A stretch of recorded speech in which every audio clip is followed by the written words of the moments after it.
क्या आपने कभी सोचा है कि हम लोग सही और गलत का फैसला कैसे करते हैं? क्यों कुछ लोग एक ही मुद्दे पर बिल्कुल अलग राय रखते हैं और फिर भी दोनों को लगता है कि वही सही है? सोचिए, एक ही घटना, एक ही सच, लेकिन दो लोग उसे बिल्कुल अलग नजर से देखते हैं। तो असल में सच क्या है और कौन तय करता है कि क्या सही है और क्या गलत? आज की इस कहानी में हम जानेंगे इंसान के दिमाग के उस राज को जो हमारी सोच, हमारी राजनीति और हमारे रिश्तों को गहराई से प्रभावित करता है। आज हम बात करेंगे एक बेहद दिलचस्प और सोच बदल देने वाली किताब की, the righteous mind bye Jonathan hate. ये किताब हमें बताती है कि इंसान सिर्फ तर्क से नहीं बल्कि भावनाओं से फैसले लेता है और फिर बाद में अपने फैसलों को तर्क से सही ठहराता है। अगर आप समझना चाहते हैं कि लोग अलग अलग सोच क्यों रखते हैं, क्यों बहसें लड़ाई में बदल जाती है और कैसे हम दूसरों को बेहतर समझ सकते हैं, तो ये किताब आपकी सोच को पूरी तरह बदल देगी। अध्याय 1, हम पहले महसूस करते हैं फिर सोचते हैं। क्या आपने कभी ऐसा महसूस किया है कि आपने किसी बात पर तुरंत प्रतिक्रिया दे दी और बाद में सोचा कि शायद मुझे ऐसा नहीं करना चाहिए था? यही है हमारे दिमाग का असली खेल। जॉनथन हमें बताते हैं कि हमारा दिमाग दो हिस्सों में काम करता है, एक है हमारी भावनाएं और दूसरा है हमारा तर्क। लेकिन सच्चाई यह है कि हमारा तर्क उतना ताकतवर नहीं है जितना हम समझते हैं। असल में हमारे फैसले पहले हमारी भावनाएं लेती है और तर्क सिर्फ उन फैसलों को सही ठहराने के लिए आता है। इसे समझने के लिए एक बहुत आसान कहानी सोचिए। मान लीजिए आप सड़क पर चल रहे हैं और आपने देखा कि कोई व्यक्ति एक छोटे बच्चे को धक्का देता है। आपके अंदर तुरंत गुस्सा आता है, दिल तेज धड़कने लगता है और बिना सोचे आप कहते हैं ये गलत है।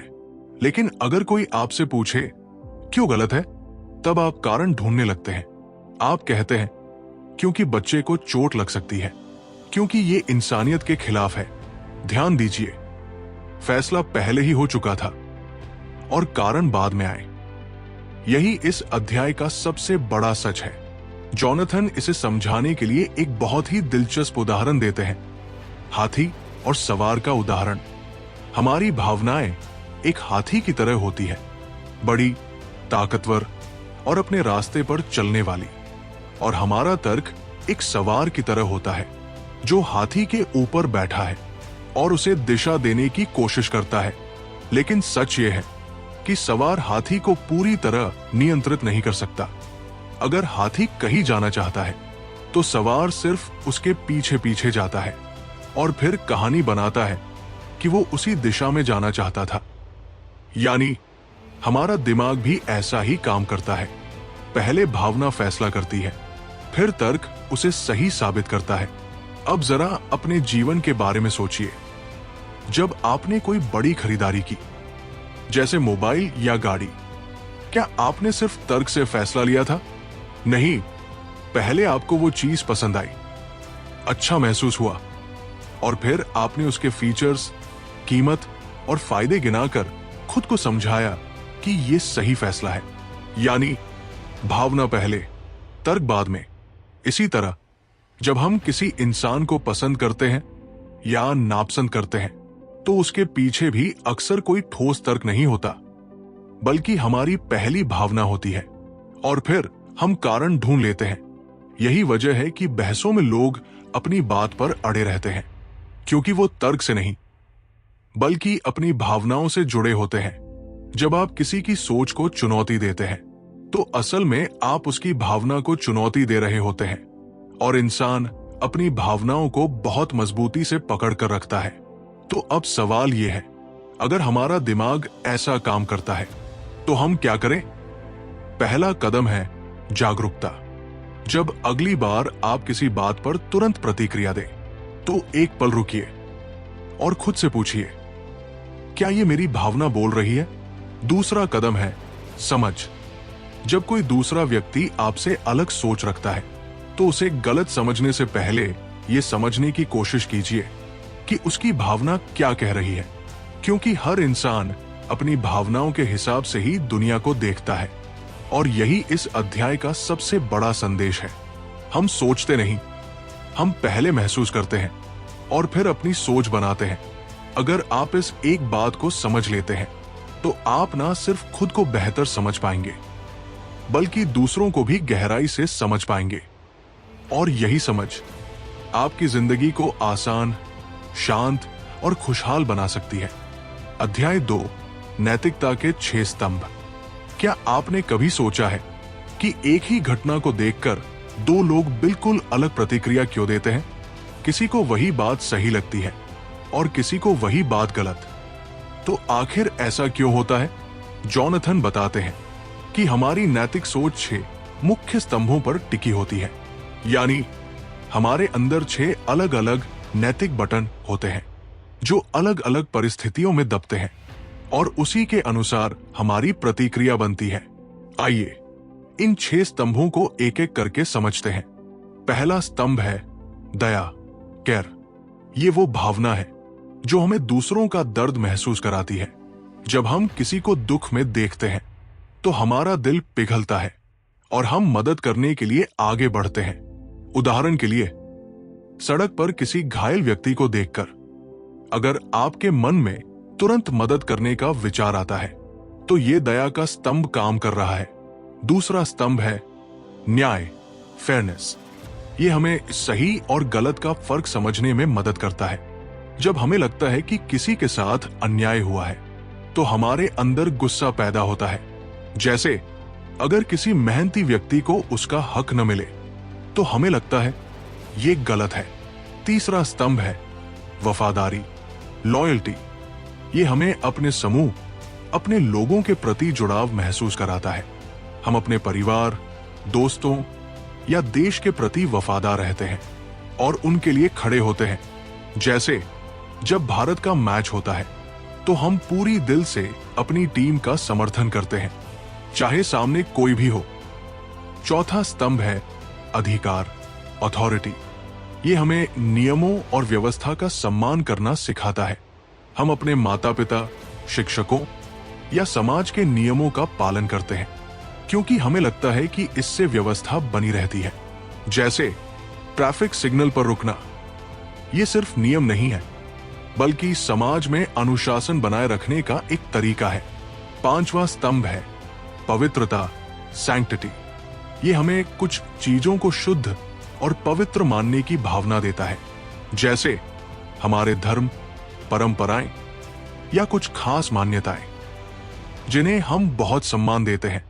अगर कोई इनका अपमान करता है तो हमें बहुत बुरा लगता है। छठा और आखिरी स्तंभ है स्वतंत्रता, लिबर्टी।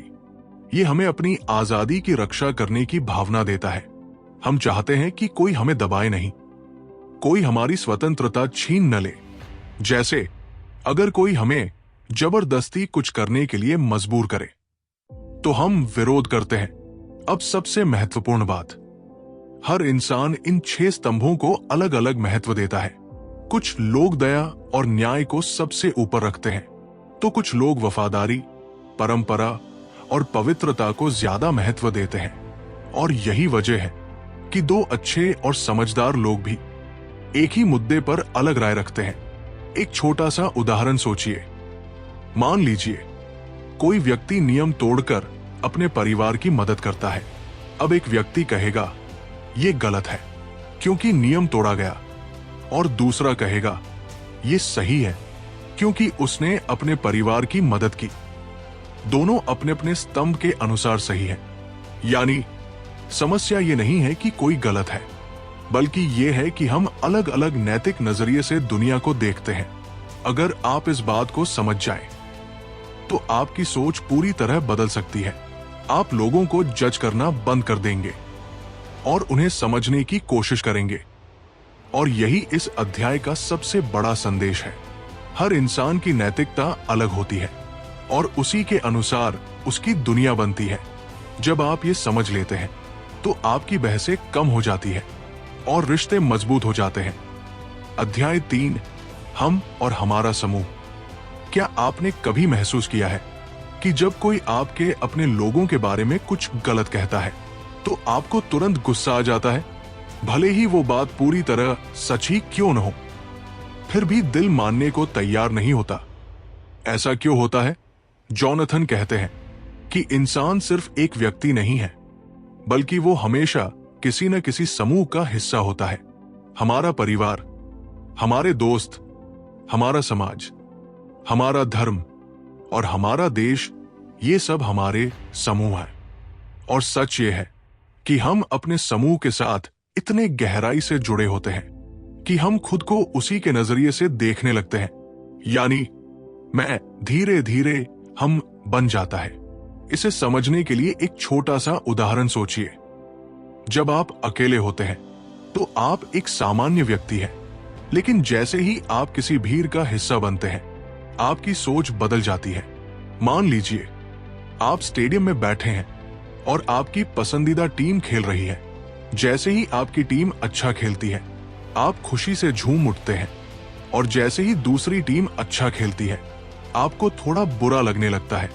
यहां तक कि अगर आपकी टीम कोई गलती भी करती है तो आप उसे नजरअंदाज कर देते हैं। क्यों? क्योंकि वो आपकी टीम है। यही है हम और वो की मानसिकता। हम अपने समूह को सही मानते हैं और दूसरे समूह को गलत। और यही सोच कई बार हमें अंधा बना देती है। अब जरा गहराई से सोचिए। जब हम किसी समूह का हिस्सा बनते हैं तो हमें एक पहचान मिलती है, एक सुरक्षा का एहसास होता है। हमें लगता है कि हम अकेले नहीं हैं, कोई हमारे साथ है। लेकिन इसके साथ एक खतरा भी आता है। हम अपने समूह के लिए इतने वफादार हो जाते हैं कि हम सच और झूठ का फर्क भूल जाते हैं।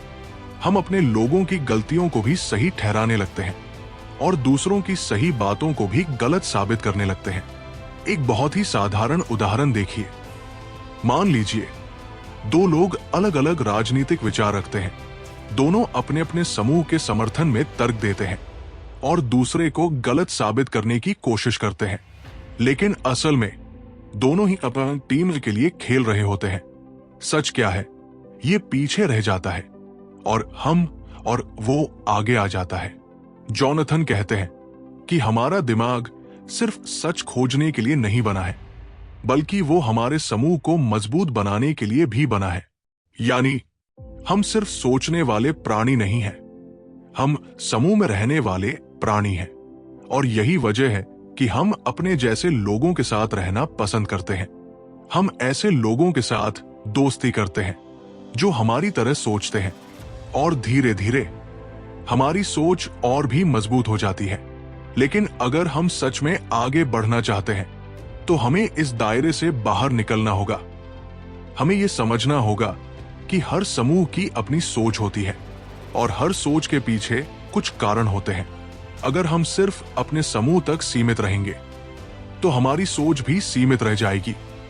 इसलिए अगली बार जब आप किसी से असहमत हो तो तुरंत उसे गलत मत ठहराइए, बल्कि ये समझने की कोशिश कीजिए कि वो किस समूह से सोच रहा है। क्योंकि जब आप ये समझ जाते हैं तो आपकी सोच बदल जाती है। आप बहस कम करते हैं और समझ ज्यादा विकसित करते हैं। और यही इस अध्याय का सबसे बड़ा संदेश है। हम सिर्फ मैं नहीं है, हम हैं। और जब आप इस हम को समझ लेते हैं तब आप इंसानों को और बेहतर तरीके से समझ पाते हैं। अध्याय 4, नैतिकता हमें जोड़ती भी है और बांटती भी है। क्या आपने कभी महसूस किया है कि वही चीज जो हमें एक दूसरे के करीब लाती है, वही कभी कभी हमें एक दूसरे से दूर भी कर देती है? यही है नैतिकता का सबसे बड़ा विरोधाभास। जॉनथन कहते हैं, नैतिकता एक ऐसा धागा है जो समाज को जोड़ता भी है, और अगर हम सावधान न रहें तो यही धागा हमें अलग अलग हिस्सों में बांट भी देता है। सबसे पहले समझते हैं कि नैतिकता हमें जोड़ती कैसे है। जब हम एक जैसे मूल्यों को मानते हैं, जैसे ईमानदारी, सम्मान, दया, तो हम एक दूसरे के करीब आ जाते हैं।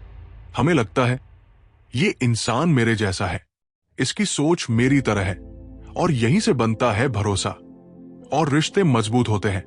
उदाहरण के लिए, जब दो लोग एक ही तरह की परंपराओं को मानते हैं, एक ही तरह से त्योहार मनाते हैं, तो उनके बीच अपनेपन का रिश्ता बन जाता है।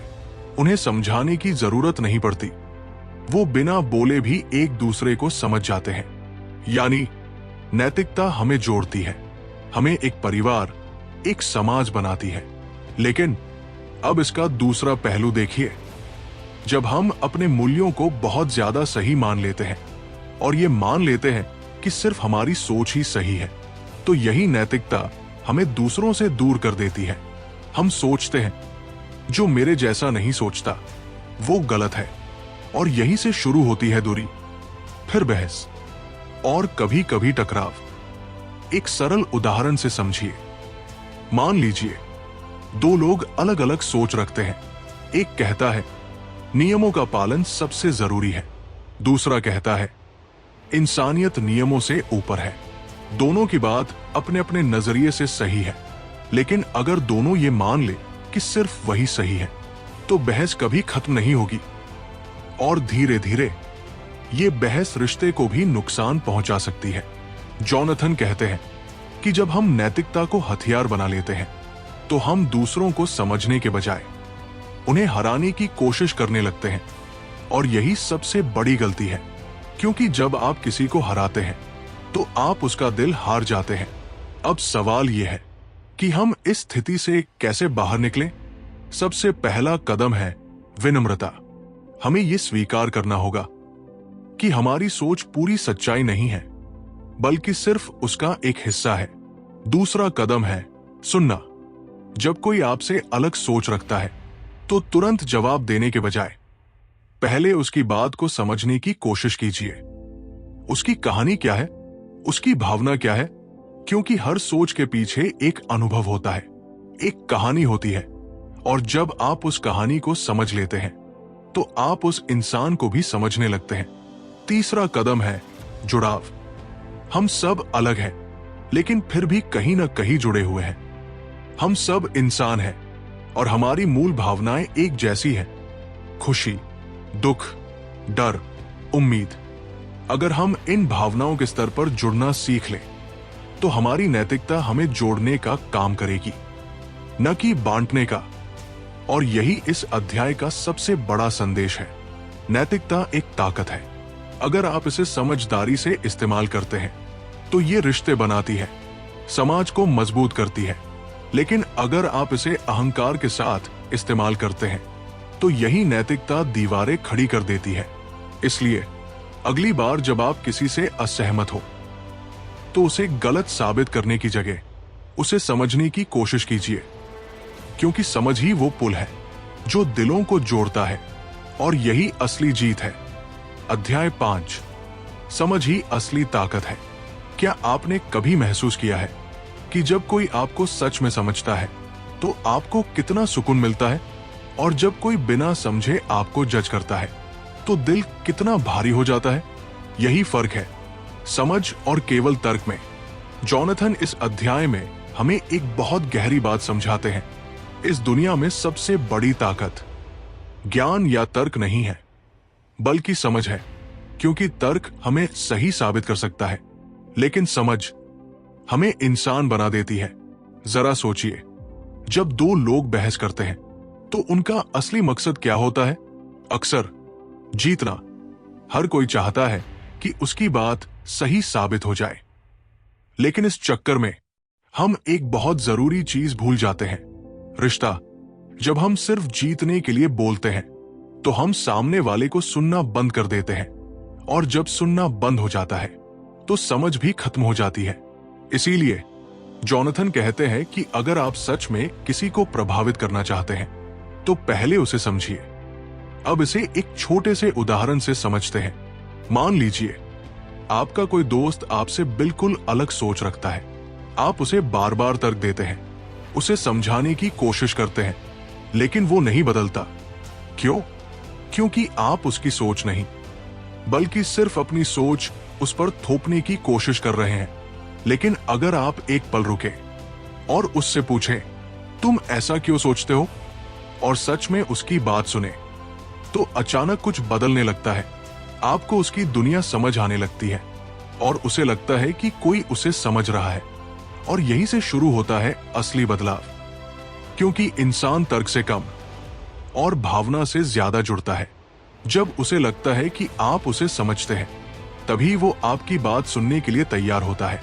अब जरा अपने जीवन में देखिए, कितनी बार ऐसा हुआ है कि आपने किसी को गलत समझ लिया और बाद में जब उसकी पूरी कहानी जानी तो आपका नजरिया बदल गया। यही है समझ की ताकत। समझ हमें सिखाती है कि हर इंसान अपनी कहानी का हीरो होता है। वो जो भी कर रहा है उसके पीछे कोई कारण है, कोई भावना है, कोई अनुभव है। और जब हम उस कहानी को समझ लेते हैं तो हम उस इंसान को जज करना छोड़ देते हैं।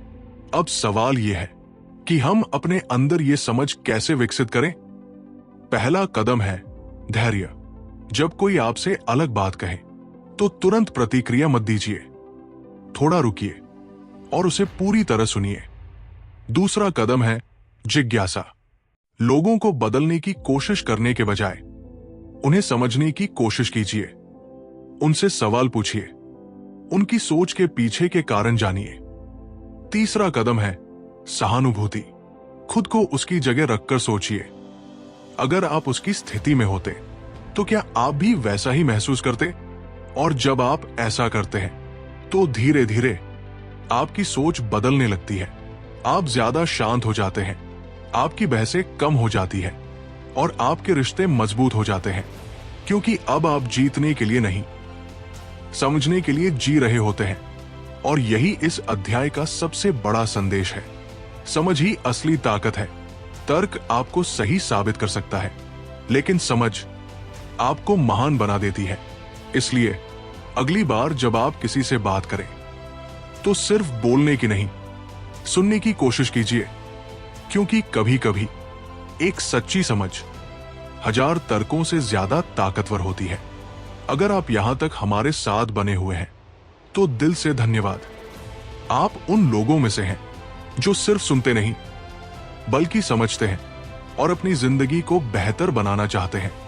अब बात करते हैं इस किताब की कुछ पावरफुल लाइंस और उनसे मिलने वाले जिंदगी बदलने वाले पाठों के बारे में। Number 1, the emotional dog and its rational tail. लेखक कहते हैं, हमारा दिमाग एक भावनात्मक कुत्ते की तरह है और तर्क उसकी पूंछ की तरह, यानी असली कंट्रोल भावनाओं के पास होता है। तर्क सिर्फ उसे सही ठहराने का काम करता है। इसलिए अपने फैसलों को समझने के लिए अपनी भावनाओं को पहचानना जरूरी है। Number 2, intuitions come first, strategic reasoning second. लेखक बताते हैं, हम पहले महसूस करते हैं और फिर सोचते हैं, यानी हमारा पहला फैसला भावना से आता है और तर्क बाद में उसे सही साबित करने के लिए आता है। इसलिए हर प्रतिक्रिया से पहले रुकना और सोचना जरूरी है। Number 3, morality binds and blinds. इसका मतलब है नैतिकता हमें जोड़ती भी है और अंधा भी बना देती है। जब हम अपने मूल्यों को सबसे सही मान लेते हैं तो हम दूसरों की बात सुनना बंद कर देते हैं। इसलिए खुले दिमाग से सुनना सीखिए। Number 4, we are not just selfish, we are also groupish. लेखक कहते हैं, हम सिर्फ अपने बारे में नहीं सोचते बल्कि अपने समूह के बारे में भी सोचते हैं। हम अपने लोगों के लिए खड़े होते हैं और यही हमारी सोच को प्रभावित करता है। इसलिए समझिए कि हर इंसान अपनी टीम से सोचता है। Number 5, to understand is not to forgive but to understand. इसका मतलब है किसी को समझना उसे सही ठहराना नहीं है, बल्कि ये सिर्फ उसकी सोच को जानने की कोशिश है। जब आप समझते हैं तो आप बेहतर निर्णय ले पाते हैं। Practical lessons. लेसन 1, प्रतिक्रिया देने से पहले रुकिए। जब भी आप किसी बात पर तुरंत प्रतिक्रिया देने लगे, एक पल रुकिए और खुद से पूछिए, क्या ये मेरी भावना बोल रही है? ये छोटा सा कदम आपके कई गलत फैसलों को रोक सकता है। लेसन 2, अलग सोच को समझने की कोशिश कीजिए। जब कोई आपसे अलग राय रखता है तो उसे गलत मत मानिए, बल्कि ये समझने की कोशिश कीजिए कि वो ऐसा क्यों सोच रहा है। इससे आपकी समझ बढ़ेगी और रिश्ते मजबूत होंगे। लेसन 3, बहस जीतने के बजाय रिश्ता बचाइए। हर बार सही साबित होना जरूरी नहीं है। कई बार चुप रहना और सामने वाले को समझना ज्यादा समझदारी होती है। याद रखिए, रिश्ते बहस से ज्यादा कीमती होते हैं। लेसन 4, अपने समूह के प्रभाव को पहचानिए। आपकी सोच सिर्फ आपकी नहीं है, उस पर आपके परिवार, समाज और दोस्तों का असर होता है। इसे पहचानिए ताकि आप ज्यादा स्पष्ट और स्वतंत्र सोच सकें। लेसन 5, सुनना सीखिए, सिर्फ बोलना नहीं। अच्छे संवाद की शुरुआत सुनने से होती है। जब आप किसी को ध्यान से सुनते हैं तो वो भी आपकी बात सुनने के लिए तैयार हो जाता है और यही असली कनेक्शन बनाता है। अब सवाल यह है, क्या आप इन छोटी छोटी बातों को अपनी जिंदगी में अपनाने के लिए तैयार हैं? क्योंकि असली बदलाव ज्ञान से नहीं बल्कि अभ्यास से आता है। और अगर आप इन पाठों को अपने जीवन में लागू करते हैं तो यकीन मानिए, आपकी सोच, आपके रिश्ते और आपकी पूरी जिंदगी बदल सकती है। अब हम इस किताब की आखिरी पड़ाव पर आ चुके हैं और अगर हम पूरी किताब को एक सरल बात में समझें तो ये हमें सिखाती है कि इंसान सिर्फ सोचने वाला नहीं है बल्कि महसूस करने वाला प्राणी है। हम अपने फैसले तर्क से नहीं बल्कि भावनाओं से लेते हैं और फिर उन्हें सही साबित करने के लिए तर्क ढूंढते हैं। हम अपने समूह से जुड़े होते हैं, उसी के नजरिए से दुनिया को देखते हैं और कई बार इसी वजह से दूसरों को समझ नहीं पाते। लेकिन इस किताब का असली संदेश यही है, अगर हम सच में एक बेहतर इंसान बनना चाहते हैं तो हमें दूसरों को गलत साबित करने के बजाय उन्हें समझने की कोशिश करनी होगी। क्योंकि जब समझ बढ़ती है तो टकराव कम होते हैं, जब हम सुनना सीखते हैं तो रिश्ते मजबूत होते हैं और जब हम अपने अहंकार को छोड़ते हैं तब हम सच के करीब पहुंचते हैं। तो दोस्तों, इस किताब से हमें ये सीख मिलती है कि जिंदगी में सबसे बड़ी जीत बहस जीतना नहीं है बल्कि दिल जीतना है और समझ बनाना है। याद रखिए, जब आप लोगों को समझना शुरू कर देते हैं तो दुनिया आपको अलग नजर आने लगती है और यही बदलाव आपकी जिंदगी को एक नई दिशा दे सकता है। तो आज से ही कोशिश कीजिए कि आप हर इंसान को उसकी नजर से देखने की आदत डालें, क्योंकि समझ ही वो ताकत है जो आपको भी बेहतर बनाएगी और इस दुनिया को भी। धन्यवाद।